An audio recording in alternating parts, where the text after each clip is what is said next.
নমস্কার বন্ধুরা, আজকে একটু ঝাল সুজি বানাবো, তাই কিছু ছোট ছোট করে সবজি কেটে নিয়েছি। এদিকে গ্যাসে কড়া বসিয়ে দিয়েছি, কড়া গরম হয়ে গেছে। কিছুটা সুজি আগে লাল করে ভেজে নিচ্ছি।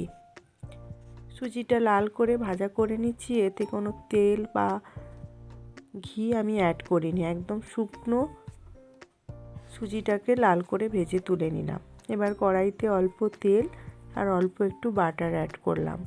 বাটারটা মেল্ট হয়ে যাওয়ার পরে দিয়ে দিলাম সাদা জিরে আর কালো সর্ষে।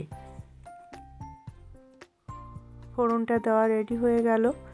এবারে ছোট ছোট করে আদা কুচি দিয়ে দিলাম, পেঁয়াজ কুচি দিয়ে দিলাম, দিয়ে এটাকে হালকা করে একটুখানি ভেজে নিচ্ছি।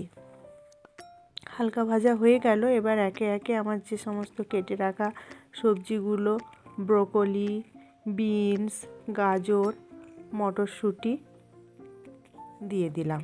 এবারে 1 চামচ নুন দিয়ে দিলাম, 1 চামচ হলুদ দিয়ে দিলাম, ছোট চামচের 1 চামচ লঙ্কা কুচি দিয়ে সবজিটাকে আমি নেড়েচেড়ে অল্প ভেজে নিয়ে আর জল দিয়ে দিলাম। জলটা একটুখানি ফুটে এলেই আমি ভেজে রাখা সুজিটা অ্যাড করলাম। সুজিটা একটু ভালো করে নেড়েচেড়ে নিয়ে এবারে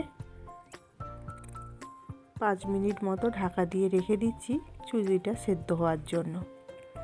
ব্যাস, সুজিটা সেদ্ধ হয়ে গেছে, রেডি হয়ে গেল আমার ঝাল সুজি। এবার একটু ধনেপাতা অ্যাড করে দিলাম। এখানেই ভিডিওটা শেষ করলাম বন্ধুরা। এই ঝাল সুজিটা খেতে বড় ছোট সবারই ভীষণ ভালো লাগে। আপনারা একবার বানিয়ে দেখতে পারেন। এখানেই ভিডিওটা শেষ করলাম। ভালো থাকবেন, সুস্থ থাকবেন। ভিডিও ভালো লাগলে লাইক, কমেন্ট ও সাবস্ক্রাইব করবেন।